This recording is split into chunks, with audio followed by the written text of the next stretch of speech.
Hey everyone, welcome back. Today we're diving deep into a topic that you guys specifically requested, the dark night of the soul. Oh, yeah. Yeah? You've given us a really interesting mix of material, actually. Like what? Well, we've got Wikipedia on both the dark night itself and Oh, existential crises, hmm. plus some dictionary stuff and psychology websites on, like, what existential even means. Oh, cool. So we're gonna So we're going to explore not just the classic religious idea, right. but how this concept kind of plays out in our modern lives, you know? Oh, that's a fascinating journey, really. Yeah. Connecting centuries-old mysticism to the very real struggles that people face today. Exactly. With meaning and purpose. Okay, so Wikipedia takes us straight to 16th century Spain with this mystic poet, St. John of the Cross. Oh, This wow. poem, also called Dark Night of the Soul, uses this metaphor to describe a phase of spiritual purification, Okay. ultimately leading to union with God. And the imagery that he uses, Yeah. it's so striking. It is. He talks about a secret ladder, a flowery breast, the fanning of the cedars. Oh, wow. It creates this sense of mystery, intimacy, Yeah, even a bit of danger. totally. Wouldn't you say? It's not just some abstract concept of spiritual growth. Right. It's visceral. Uh-huh. And his own commentary explains it's not just passive suffering. It involves both Right. active and passive purification Okay. of both the senses and the spirit.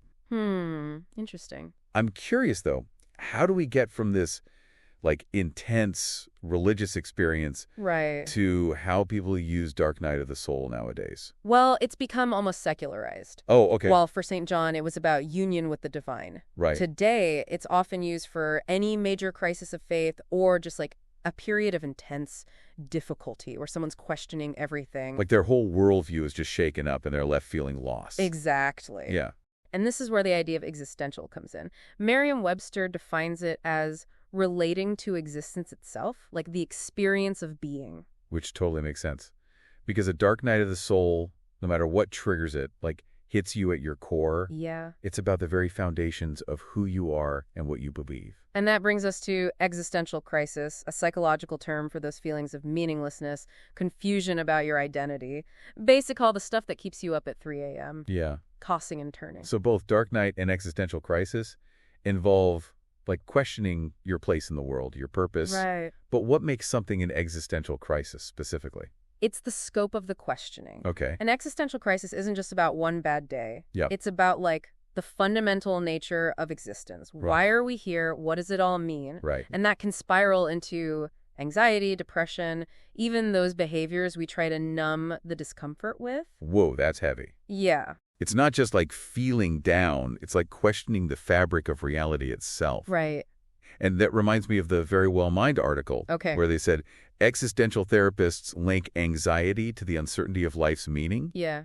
and our relationships To each other, or to the world, to the world around us. even ourselves. Even to ourselves. It's about feeling adrift in this complex web of connections, Yeah. unsure of our place or purpose within it all. Right. And that can manifest in different ways depending on where you are in life, Okay. which is where those types of existential crises come in. Right. Like the stereotypical midlife crisis everyone jokes about. But there are more, right? Absolutely. Wikipedia outlines several, and it's interesting how they evolve as we age. Okay. The teenage crisis is about breaking away from family, Yeah. forging their own identity. Right. Then the quarter-life crisis hits. Oh, yeah. All that anxiety about choosing the right career, partner, life path Oh. when you're still figuring out who you even are. The pressure of those early choices. And I guess the midlife crisis comes when those choices, maybe made with less self-awareness, start feeling wrong. Yeah, And there's this urge to course correct, maybe even drastically. precisely. So it's often triggered by feeling past your prime, leading to reflection and questioning past decisions. Okay. Then later in life, the crisis often becomes about legacy, Okay. coming to terms with your life's meaning as you face mortality. So each type has its own flavor, Yeah. but it's all rooted in this struggle for meaning and purpose. Exactly. And it's important to remember these crises, as tough as they are, can also be incredible opportunities for growth.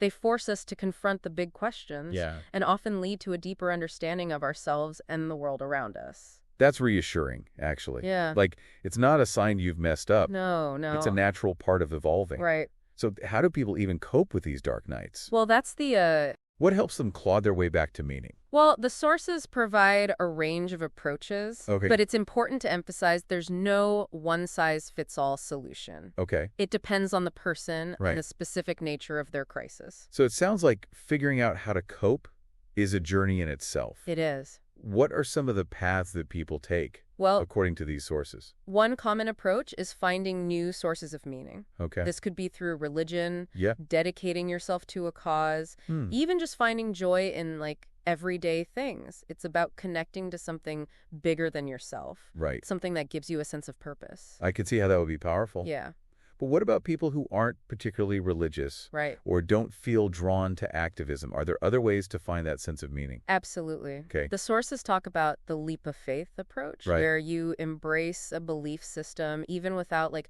fully grasping it intellectually. Right. It could be a religion, a philosophy, anything that provides a framework for understanding the world.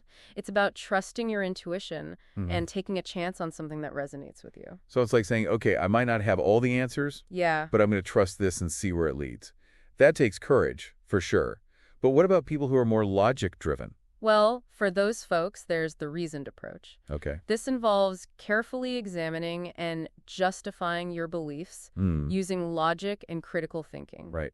It's about building a foundation for your life Right. based on a solid understanding of the world rather than relying solely on faith or intuition. So it's like becoming your own philosopher, Yeah. creating a personal system of meaning that you can intellectually defend. Right. But the sources also mention nihilism, Right. which seems like a completely different beast altogether. Nihilism is definitely a more radical approach. Okay. It involves accepting the possibility that life is inherently meaningless. Okay. It's about confronting the void, so to speak, Right. and finding a way to live with that realization. That sounds incredibly daunting, It can be. but also kind of liberating. Like, if there's no inherent meaning, Yeah. then you're truly free to create your own. Exactly. Yeah. And the sources explore different ways people cope within a nihilistic framework. Okay. Some choose isolation, withdrawing from the world's complexities to focus inward. Mm. Others find grounding in personal values or commitments, Right. creating their own sense of purpose and stability. So it's not about giving up on life, No. but rather redefining what meaning means to you, Exactly. even in the absence of a ground cosmic plan. Precisely. And don't forget distraction. Sometimes you just need a break from the heavy stuff. Yes, totally. Engaging in hobbies, Yeah. spending time with loved ones, Uh-huh. losing yourself in a good book, these can all provide respite Yeah, from existential angst. that's so important. It is. We all need those moments of joy and escape, Yeah. especially when grappling with big questions. And then there's sublimation, which is about channeling those difficult emotions Right. into creative expression. Mm. Writing, painting, composing music. It's about transforming that angst Yeah, into something beautiful, right. meaningful, even productive. It's like taking that dark energy Yeah. and turning it into something positive, Yeah. even transformative. Exactly. It's about finding a way to make meaning out of the meaninglessness. Right. And remember, these coping mechanisms aren't mutually exclusive. Okay. You might find yourself drawing on different approaches at different times, Sure. depending on your needs and circumstances. That makes sense. It's like having a toolbox full of different strategies. Precisely. And the key is to find what works for you, what helps you navigate those dark nights and emerge stronger on the other side. So, to our listener out there, if you're going through a dark night of the soul right now, Yeah. know that it's a common human experience. Uh-huh. It's not a sign of weakness, No. but a sign that you're engaging with life's big questions. Right. That you're on a journey of growth and self-discovery. And remember, there's no shame in seeking support. Yeah. Talk to a therapist, a friend, a spiritual advisor, anyone who can offer a listening ear and compassionate guidance. These are tough journeys to take alone. That's such an important reminder. Yeah. Sometimes we need help carrying the load, Right. especially when the path feels dark and uncertain. But what I find really hopeful is that these crises, while painful, Yeah.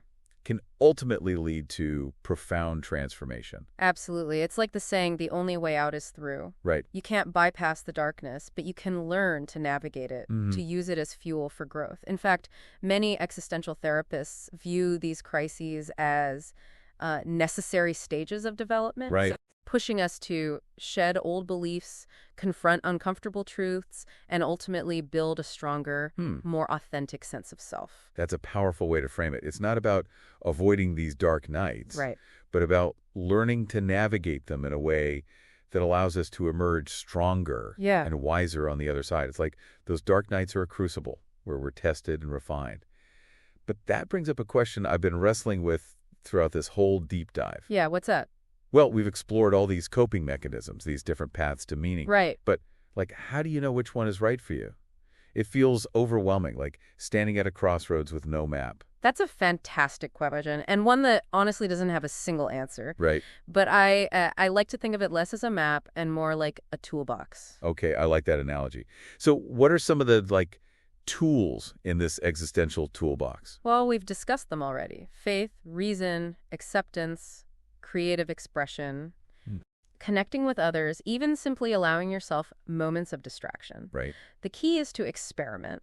Okay. Try different tools and see what resonates with your values, experiences, and personality. So it's not about picking one right tool and sticking to it rigidly, but rather finding what works best for you in that moment. Exactly. Okay. It's about being adaptable, knowing that what helps you through one dark night Yeah. might not be the answer for another. Right. And it's okay if some tools work better than others. Yeah. You might even find that combining different approaches is most effective. So this process of coping with a dark night of the soul becomes a journey of self-discovery in itself. It is, yeah. Learning what helps you navigate those difficult emotions and find your own unique path to meaning. Precisely. And like any journey, Yep. there will be stumbles and detours. You might try one approach and realize it's not quite right for you. Right. And that's okay. It's all part of the process. Yeah. What's important is to keep moving forward, even if it's just one small step at a time. So there's not need to rush the process. No. Or put pressure on yourself to have all the answers immediately. Exactly. These crises don't follow a timeline. Right.